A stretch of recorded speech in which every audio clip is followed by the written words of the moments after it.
decirle que algunas cosas lucen estupendas sobre la superficie. Sobre lo que se ve, luce tal vez bien, pero debajo de la superficie hay un desastre total. Por ejemplo, el 7 de diciembre de 1941, conforme estaba amaneciendo el día, en Estados Unidos, en Hawái, en los radares de los militares, se veía una flota de aeronaves que venían hacia Hawái a un ataque inminente. De repente la noticia se la dieron al alto mando y él dijo: no, señor, tranquilos, no está pasando nada. El presidente estadounidense William McKinley en agosto de 1901, pocos días antes de que lo asesinaran, él dijo: yo no tengo ningún enemigo, así que yo no tengo por qué tener miedo. Todo parecía estar muy bien. Ustedes en Colombia vieron algún día la telenovela Betty la Fea, y ella maquilla los estados financieros y los balances para mostrársela ante la junta, para tratar de mostrar que todo está bien, pero dentro la empresa está totalmente quebrada. Creo que a veces las cosas no son como parecen, y a nosotros nos resulta a veces confuso entender esto. Nuestra meta, y por la razón que estamos aquí en este lugar, es profundizar al menos una pulgada bajo la superficie, algo que realmente nosotros necesitamos saber, porque a veces lo que hay hacia arriba es lo único que vemos, pero lo que hay hacia abajo es mucho más profundo. Hay una diapositiva que es el modelo del iceberg o el estilo del iceberg.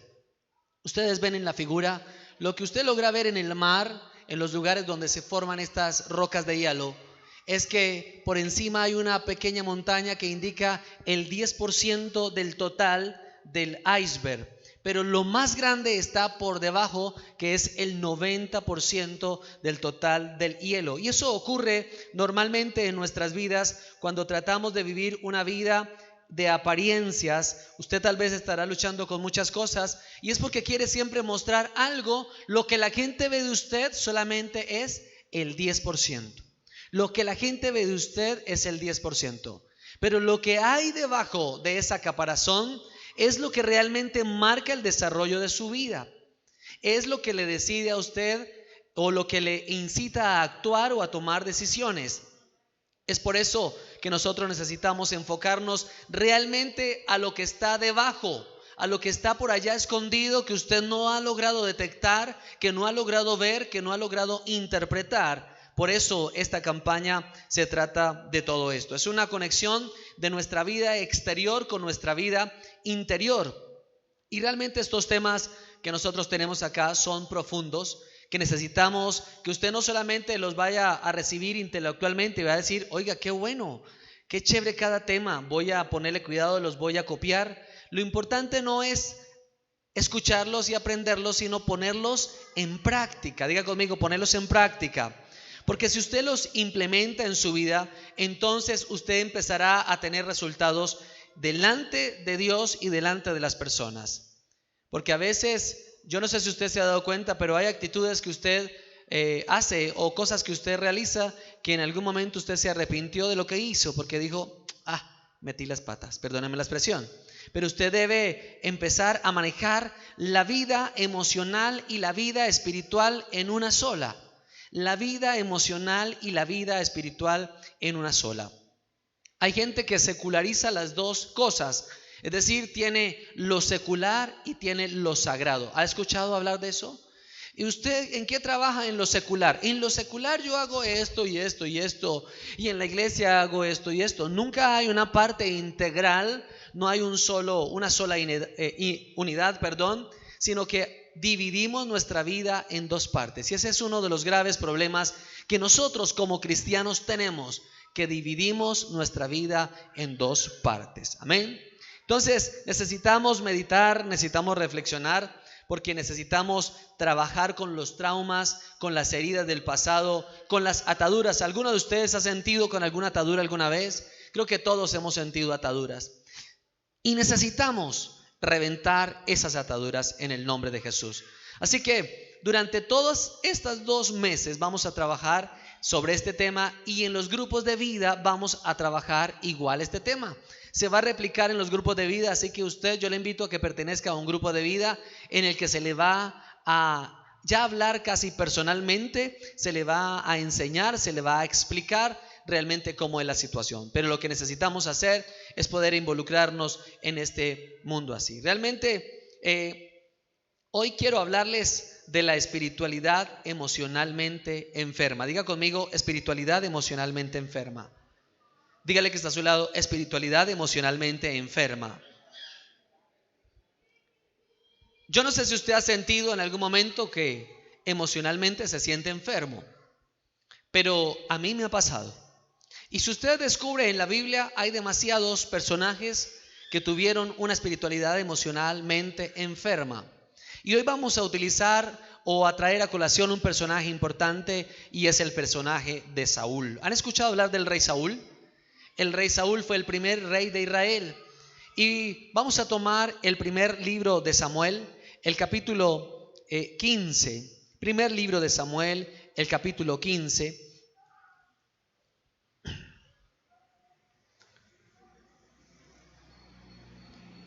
A mí me pone un poco preocupado el título que dice: Saúl desobedece y es desechado.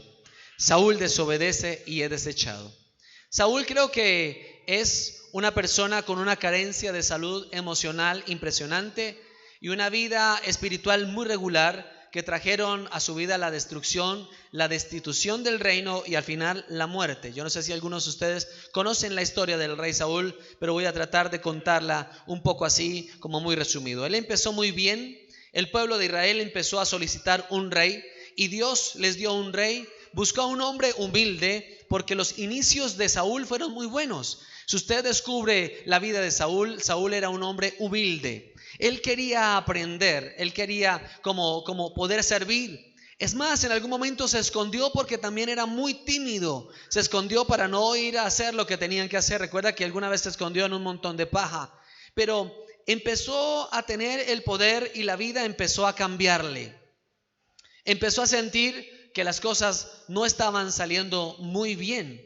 Y en algún caso, en algún momento, que es nuestra historia de hoy, el Señor le manda que vaya a donde los amalecitas, a hacerle frente a los amalecitas, que era un pueblo pagano.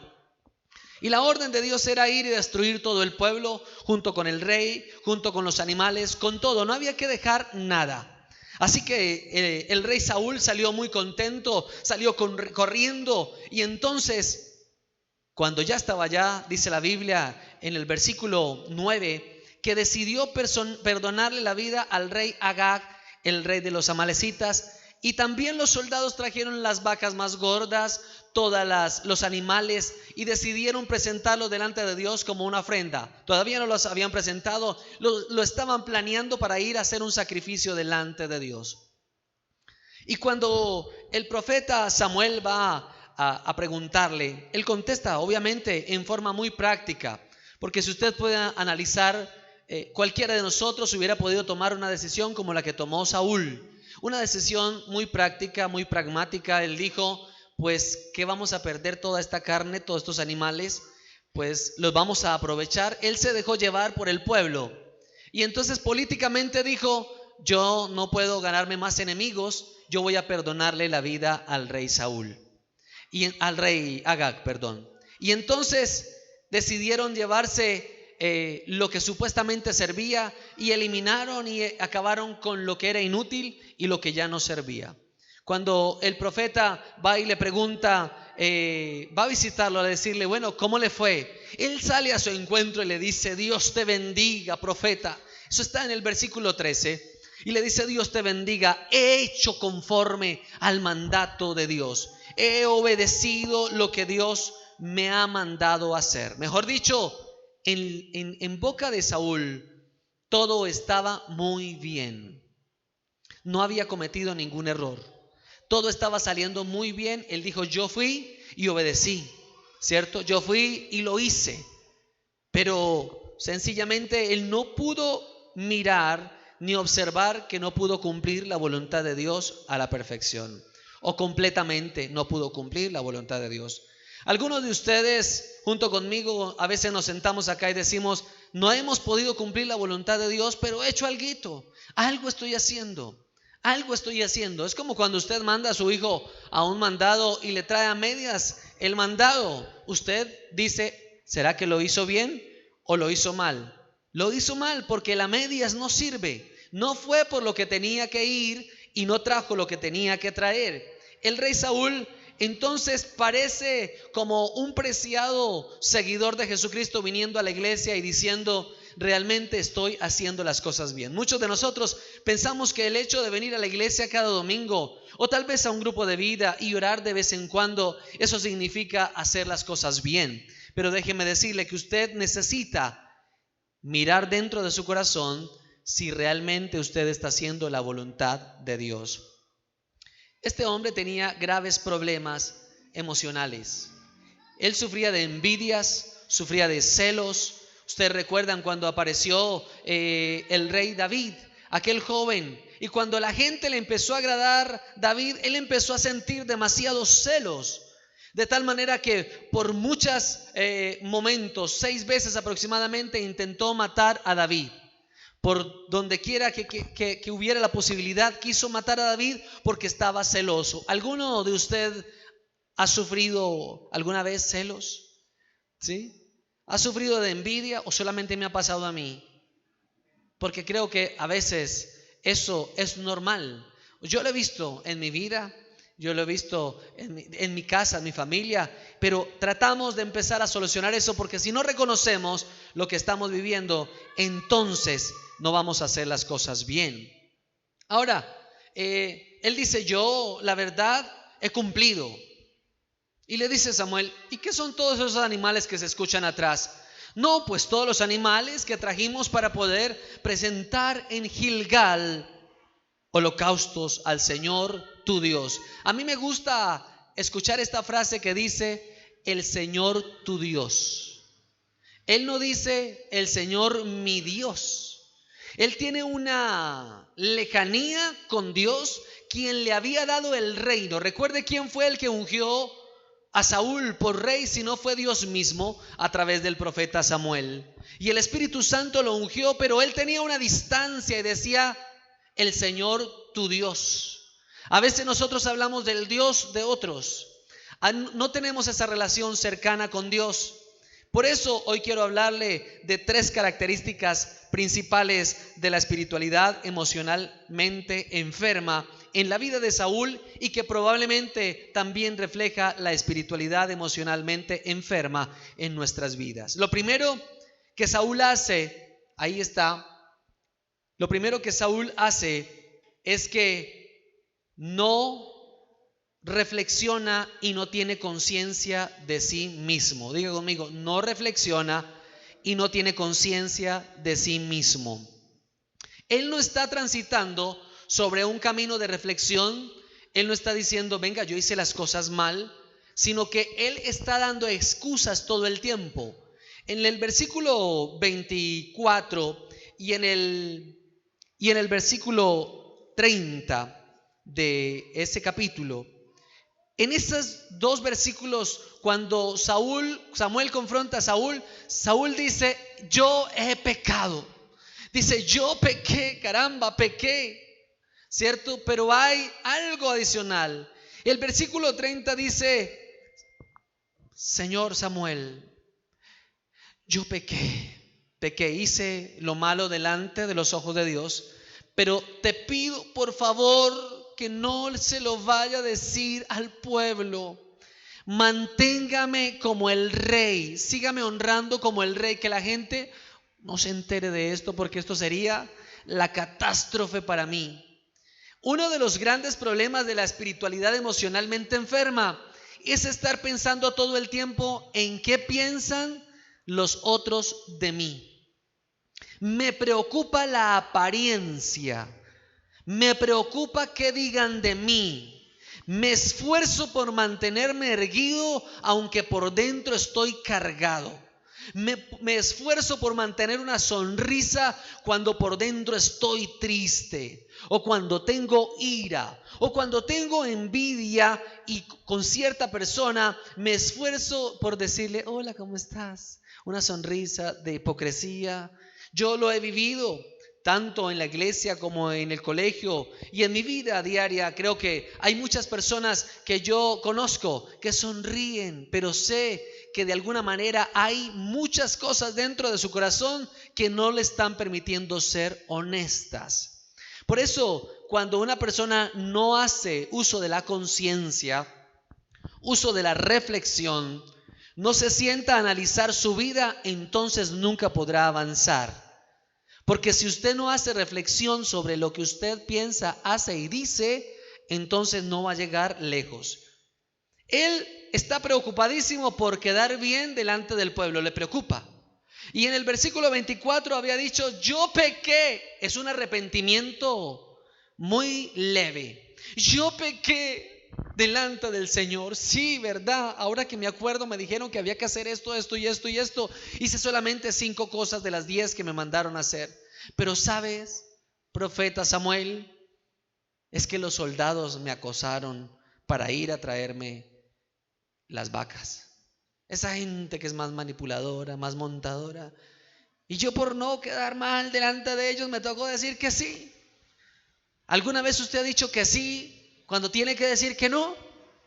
Yo no sé si ustedes lo han vivido, pero a mí me ha pasado. Que yo voy a hablar con alguien y seguro voy a hablar. Y cuando voy a hablar, llego a la casa y mi esposa me dice, ¿cómo le fue? No, me tocó cambiar la cosa porque al fin y al cabo me convenció. Y es porque todos estamos en este proceso de sanar esa espiritualidad emocional.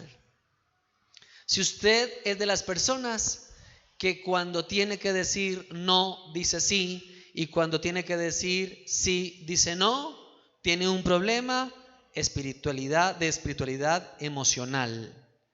Por eso la relación no funciona con las otras personas. Por eso la relación no funciona en su casa. Por eso la relación no funciona en la iglesia. Por eso usted no puede hablar a otros de Cristo con facilidad, porque usted tiene problemas en su interior. Está contradiciéndose, entre usted mismo.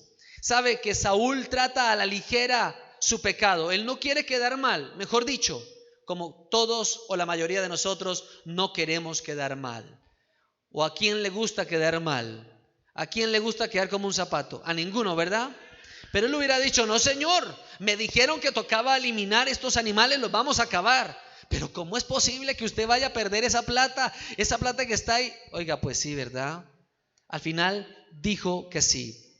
¿Sabe? Todo el mundo que tiene una espiritualidad emocionalmente enferma necesita la aprobación de otros. Todo el mundo necesita la aprobación de otros. Ayer hablábamos con alguien, con mi esposa, y en esos momentos tenía una posición, alguien charlando, una posición política y militar. Y después de que alguien trató de darle otro concepto, dijo, oiga, sí, ¿verdad? Cambió su pensamiento, tal vez por quedar bien delante de esa persona, porque a veces nosotros decimos sí. Por dentro dicen no, pero no, sí, pero sí, que no, que sí. Y es esa confusión que usted tiene a diario por simplemente quedar bien. Nosotros tenemos muchos temores. Por eso es que queremos quedar bien, porque tenemos miedos internos. Dígale que está a su lado para que se despierte. No tenga miedos internos. Porque cuando tenemos miedos internos tomamos malas decisiones. Y cuando tomamos malas decisiones, entonces empezamos a tener esa espiritualidad emocionalmente enferma. ¿Sabe? Creo que esta es una de las cosas que Saúl empezó a hacer. Les dije que fue un hombre que se llenó de envidia y de celos, porque David, a diferencia de Saúl, era un hombre que era consciente de su realidad, era consciente de lo que vivía. Por eso empezó a detestar la vida de David. En segundo lugar, la segunda cosa que Saúl hace es no cultivar la relación personal con Dios. Diga conmigo, no cultivar la relación personal con Dios. Dígale que está a su lado, ¿usted cultiva la relación personal con Dios? Yo no sé si usted ha leído la Escritura, pero en la Biblia no se nota a un Saúl orando, cantando, escribiendo salmos, diciendo aquí estoy, tomando un tiempo a solas con el Señor. Él tiene un tiempo o una vida pública en Dios, pero una vida privada en Dios no la tiene. Solamente tiene una vida pública en Dios, mejor dicho, para que vean que yo sí oro, venga y vamos. Y le dice a Samuel, vamos y hagamos sacrificios en Gilgal al Señor tu Dios. Recuerde, él todavía no tiene una relación con Dios. El Señor tu Dios lo trata a una distancia muy lejana. Así que nosotros, todos nosotros, estamos a veces acá con esa distancia en el Señor, y nuestra vida cristiana o nuestra relación personal es cuando hay gente. Cuando usted se reúne con alguien y le dice, por favor, ore por las comida. Y entonces usted dice, Señor, gracias. Y eso hace una oración extensa, porque esa es una forma de una relación personal con Dios en la vida pública. Pero en la vida privada o en la vida interna, usted debe llevar devocional con Dios todo el tiempo. Más adelante vamos a hablar del devocional en esta campaña, pero hay que tener en cuenta, si usted no tiene una relación personal con Dios todos los días, usted tiene un problema de espiritualidad emocional. Usted tiene un problema de espiritualidad emocional. Usted no está cultivando esa relación con Dios. Usted ve a un David. ¿Cómo era David? Que es, digamos que la antítesis de Saúl. Usted ve a un David todo el tiempo orando, todo el tiempo cantando. El Salmo 50 fue cuando falló David, y a partir de eso escribió otros 100 salmos más. Uno dice, caramba, no importó cuántas fallas tuvo, siempre tuvo la necesidad de ir delante de Dios, porque la relación personal con Dios es súper importante. Yo creo que algunos escucharán y dicen, oiga, tremendo, nosotros no habíamos escuchado eso, buena prédica.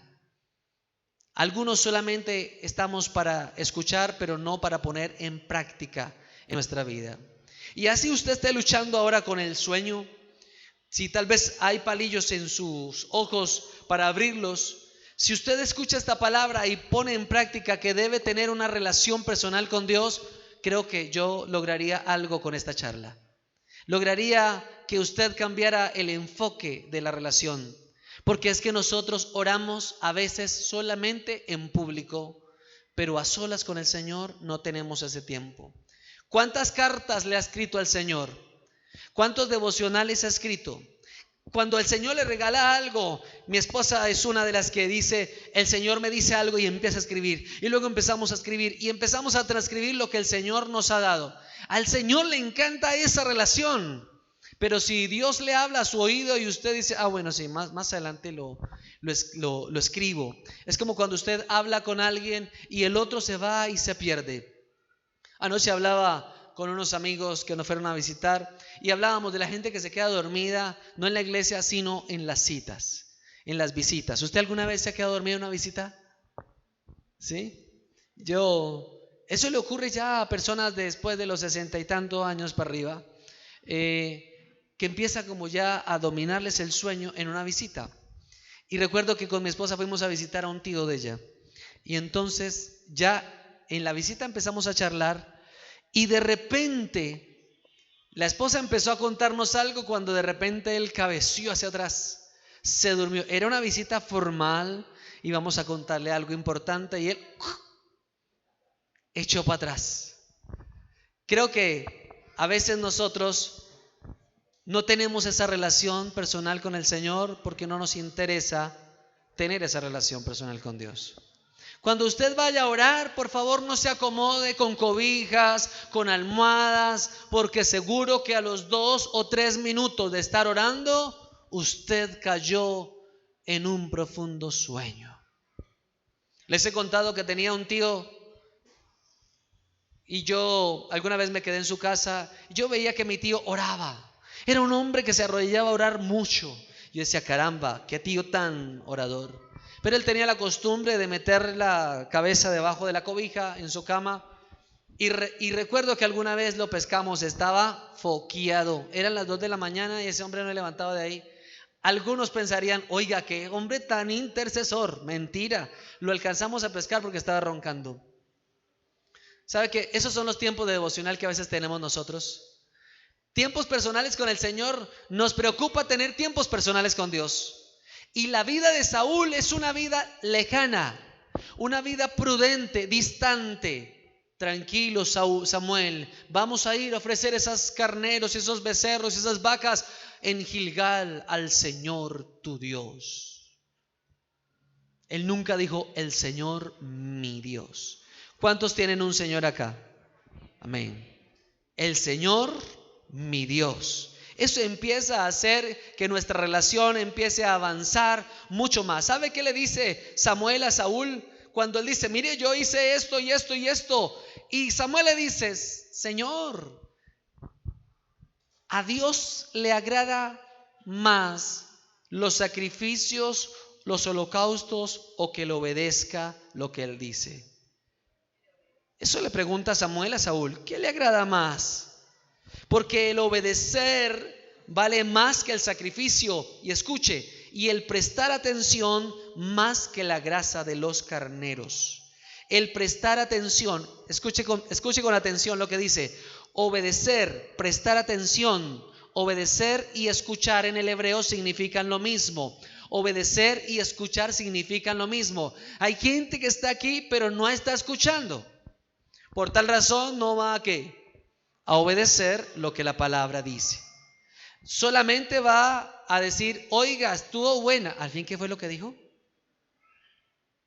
Porque el obedecer es mejor que los sacrificios. Pero a mí me preocupa lo que dice el versículo 23.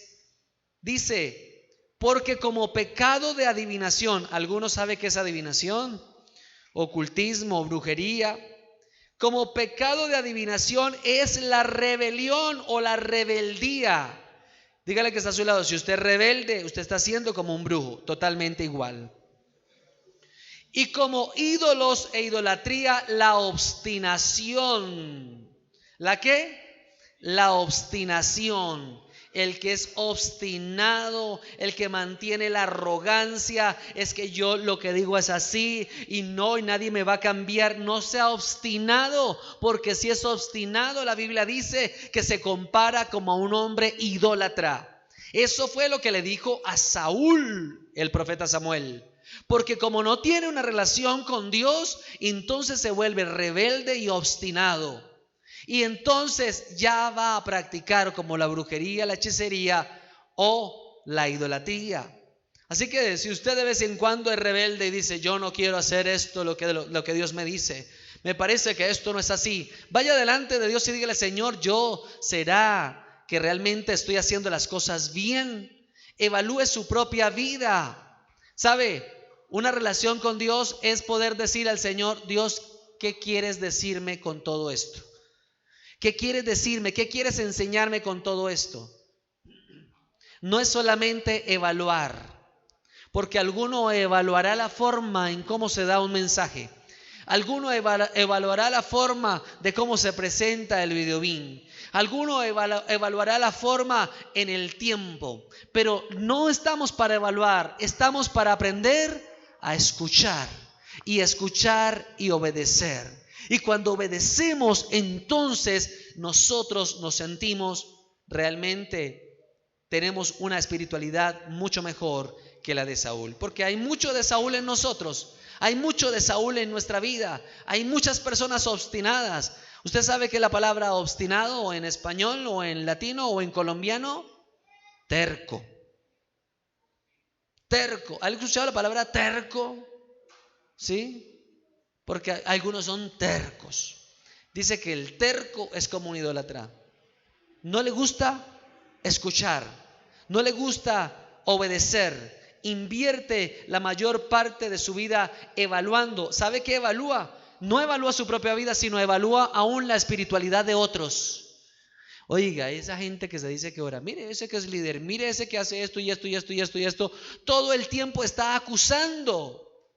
Ay, no, qué aburrimiento. Esa gente, ¿cierto? Por favor, escuche y obedezca lo que Dios tiene para su vida. Amén. ¿Sabe qué? Nosotros no podemos excluir lo que hay en nuestro interior. La gente no sabe de vez en cuando qué hay dentro de sí, pero en el inconsciente o en el subconsciente usted tiene muchas cosas. Ahora, necesitamos bajar la velocidad de nuestra vida para poder tener una relación con Dios. Dígale que está a su lado, baje la velocidad. Hay gente que no tiene tiempo. Pastor, yo no tengo tiempo para esto. No, yo vivo ocupado con esto. Sí, al caso yo cuando me voy lavando los dientes voy diciendo gracias Señor por este día y se va a trabajar. Esa es la relación personal que tiene con el Señor. Yo le digo, pare, baje la velocidad. Usted no puede manejar un carro o una moto y hablar por teléfono a la vez, porque puede ser que peligroso. Escuchó la noticia de la semana pasada del muchacho que le dijeron que se le iba a caer el celular en la moto ahí frente a Santa Ana, creo que era, y entonces por sacar el celular se estrelló y se mató. Ese es el riesgo que corre la persona cuando maneja a velocidad alta y habla por teléfono. Usted tiene que aprender ¿a qué? A detenerse. Pare. El pastor John Otterberg una vez le preguntó a Dallas Willard, otro ministro del evangelio, antes de comenzar su ministerio, le dijo: ¿usted qué me aconseja antes de empezar mi ministerio? ¿Qué consejo me da usted que tiene experiencia? Y le dice Dallas: despiadadamente elimine la prisa. Elimine la prisa. Y le contesta el pastor John: bueno, muy bien, ¿y después de eso qué? Hay gente que todo el tiempo quiere ir a carrera, y después de esto qué, y ya, pero no entiende que hay que parar para tener una relación con Dios. Si usted no para, no se detiene, no puede tener relación con Dios. Deje tanta cosa. Le decía a alguien que día tiene que orar para que Dios le provea espacios para poder servir, para poder orar, para poder tener un devocional, o si no, usted está siendo un esclavo de su trabajo. Porque cuando nosotros no tenemos tiempo para Dios, somos esclavos de otra cosa. Y después decimos: oiga, y el Señor me quitó todo lo que yo tenía. El tercer lugar, el tercer punto, es que Saúl dice no a ser quebrantado mediante los fracasos y las dificultades. No a ser quebrantado mediante los fracasos y las dificultades. Él se rehúsa a esto, a los quebrantos. Él no quiere que le llamen la atención. Él no quiere vivir los percances. Sobre todo no quiere esperar. Diga conmigo: a veces no puedo esperar. ¿Alguno le ha pasado que quiere las cosas rápido? ¿Usted quiere que se solucione todo ya? En un capítulo anterior o 2 capítulos anterior a este, Dios le manda a decir con Samuel, a Saúl le dice: vaya allá a los filisteos, acampe durante 7 días. ¿Cuántos días? 7 días. Todavía no vaya a pelear contra los filisteos. Yo voy a enviar a Samuel, y Samuel va a hacer sacrificio y holocausto con usted allá al 7º día. Espere, tiene que aprender a esperar. Pero para nosotros es difícil esperar, porque cuando tenemos espiritualidad emocionalmente enferma, nos cuesta esperar. Porque esperar rompe tu autosuficiencia. Escuche conmigo: esperar rompe su autosuficiencia. Usted no quiere esperar porque considera que Dios llega tarde y que usted puede hacerlo rápido. Saúl simplemente dice: no, yo no puedo esperar. No, ni por el berraco. No puedo esperar. ¿Y sabe qué pasa? Dice: no, Samuel no llegó. Dios lo pone a esperar. Samuel llega tarde. Y dice Saúl: yo no voy a esperar. Manda a decir a los soldados: hagamos aquí el sacrificio que había dicho Samuel, vamos a hacer holocausto, presentemos delante del Señor, vamos a acelerar, Y en ese momento llegó Samuel. ¿Y sabe qué le dice? La frase que me sorprende, dice: Saúl, has actuado locamente. Mejor dicho, usted actuó como un loco. Locamente has actuado. ¿Sabe qué pasó, Saúl? Hoy, cuando íbamos a hacer el sacrificio juntos, usted y yo, Dios iba a ratificar tu reinado aquí para siempre. Pero ahora no. Caramba. Ahora el Señor se ha buscado otro en reemplazo tuyo. Eso es lo que deja la velocidad. Estar corriendo sin esperar la voluntad de Dios. Permítame preguntarle algo. Suena como fuerte. ¿Ha metido usted alguna vez las patas por no esperar? Creo que sí. Muchos de nosotros. ¿Ha hecho algún negocio por no esperar y el negocio le salió malo? Seguro que sí. Hay que aprender a esperar. ¿Sabe? Una de las cosas que le pasó al pueblo de Israel en el desierto fue que en Deuteronomio 8:2-3 le dice, recuerda que durante 40 años el Señor tu Dios te llevó por todo el camino del desierto y te humilló y te puso a prueba para conocer lo que había en tu corazón y ver si cumplirías o no sus mandamientos. Te humilló y te hizo pasar por hambre, pero luego te alimentó con maná, comida que ni tú ni tus antepasados habían conocido, con lo que te enseñó que no solo de pan vivirá el hombre, sino de toda palabra que sale de la boca de Dios. ¿Cuántos creen esto? Yo creo que el Señor puede alimentarnos del maná un día a la vez.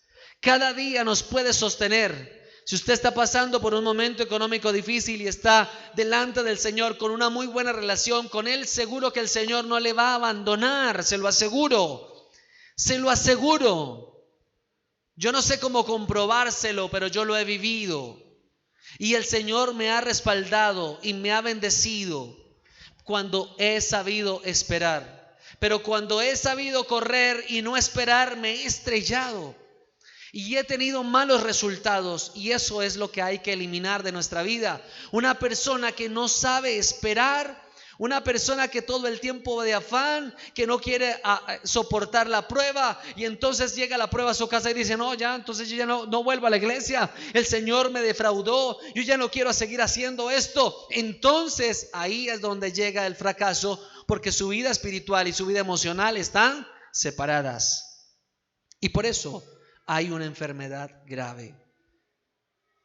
Nuestra relación con el Espíritu Santo debe ser todo el tiempo continua, y Él nos va a dar la fortaleza en tiempo de angustia. ¿Cuántos lo creen? Si usted cree que el Señor le podrá restaurar en el momento en que más lo necesita, pues le aseguro que el Señor lo hará. Pero si usted empieza a culpar a Dios, porque algunos se enojan con Dios, usted no es capaz de decirle a Dios que está enojado con Él. No lo va a decir, Él lo sabe.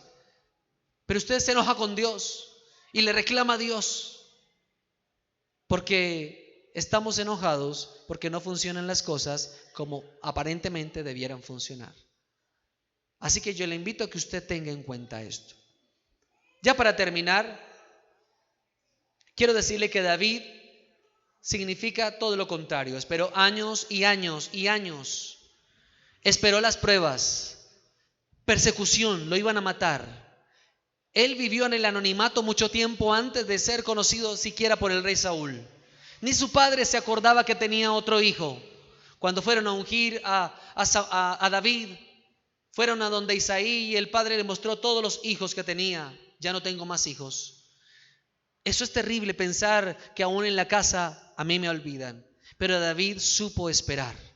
David supo esperar porque sabía que Dios en algún momento lo iba a sacar de esa vida de anonimato, de esa vida en ceros, donde nadie lo conocía, y luego lo iba a poner sobre el reino como el rey más importante en toda la historia de Israel. Nunca hubo otro rey como el rey David. Él supo esperar. Y yo le digo que usted tiene que aprender a esperar. Tiene que aprender a esperar en Dios. Aprender a orar, aprender a tener una buena relación con Él, una buena intimidad con Dios. Eso es lo que necesitamos hacer. Pero sabe, nosotros corremos y nos maltratamos y nos llenamos de envidia, de celos, como se llenó Saúl, como se llenó su vida todo el tiempo, de arrogancia, de obstinación. Eso todo el tiempo lo vivió y lo alejó de Dios porque nunca tuvo una relación con Dios. Pero si usted sabe hacer reflexión de su vida, si usted sabe tener una relación personal con Dios y sabe aceptar las pruebas y esperar en Dios, se lo aseguro que llegará el tiempo de reinar cuando usted menos lo espera. En Proverbios 20 dice: ¿quién puede afirmar, tengo puro el corazón y estoy limpio de pecado? Nadie podría afirmar eso. Pero si estuviera Saúl hubiera dicho: sí, yo estoy seguro de que yo soy ese. Porque hay gente que no reconoce eso. Yo les quiero decir, para terminar, 10 síntomas de la espiritualidad emocionalmente enferma que va a aparecer ahí. Le voy a pedir a Alex que pase por acá mientras usted lee los 10 síntomas de la espiritualidad emocionalmente enferma. Yo le invito a que usted eche un ojo a esta lista. Si usted sabe y de pronto piensa, por favor solamente escoja una, no voy a escoger las 10, escoja una, la que es más fuerte para usted. El primero es usar a Dios para huir de Dios. Es claramente lo que hace Saúl. Sus oraciones son básicamente para que mi voluntad sea hecha y no la de Dios.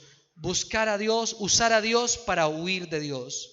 En segundo lugar, ignorar los sentimientos de ira, tristeza y temor. Hay gente que los quiere esconder, que los tiene reprimidos, que no los quiere sacar. Yo no pongo atención a cómo Dios llega mediante esas emociones, pero Dios aún puede llegar aún en esas emociones. Tercero, morir a las cosas equivocadas. Tal vez usted está muriendo a las cosas que no son. Algunos se vuelven tan religiosos que aún mueren a hacer cosas saludables y que generan placer y que Dios le ha dado para que usted disfrute, no para su carne. Pero algunos empiezan a morir a cosas equivocadas y tienen vivas las cosas que maltratan su vida todo el tiempo. Cuarto lugar, negar el impacto del pasado en el presente. Hay gente que no le presta atención a lo que pasó atrás con algunos problemas de la familia, con su origen, y usted no está poniendo atención a ese pasado, pero puede ser el resultado hoy en su vida. El quinto síntoma es dividir nuestra vida en compartimientos que separan lo secular y lo sagrado, como lo decía antes. Hay gente que tiene una vida espiritual y gente que tiene una vida secular. Hay gente que vive una vida en la iglesia los domingos y otra vida entre semana. Hay gente que tiene una vida en la mañana y otra vida en la tarde. Hay gente que tiene una vida a solas con Dios y otra vida en público. Realmente la gente lo tiene por separado. Sexto, hacer para Dios en lugar de estar con Dios. Hay gente que le gusta hacer cosas para Dios, pero no estar con Dios. En séptimo lugar, espiritualizar todos los conflictos para evitarlos. A veces espiritualizamos todo de tal manera que no damos solución a los problemas y no somos capaces de enfrentarlos. Octavo, encubrir el quebranto, la debilidad y el fracaso. A muchas personas no les gusta que otros se den cuenta que tienen debilidades o que han fracasado. Por favor, no le cuente a nadie. No le diga al pueblo que ya fracasé. No le vaya a decir, por favor, porque la imagen para algunos es primero. Algunos viven sin límites en lugar de permitir a Dios detenerse y decir no a algunas cosas. Usted tiene que aprender a detenerse y decir no a algunas cosas. Y en décimo lugar, juzgar las jornadas espirituales de otras personas. Si usted ya revisó la lista, yo le invito a que cierre sus ojos ahí donde está.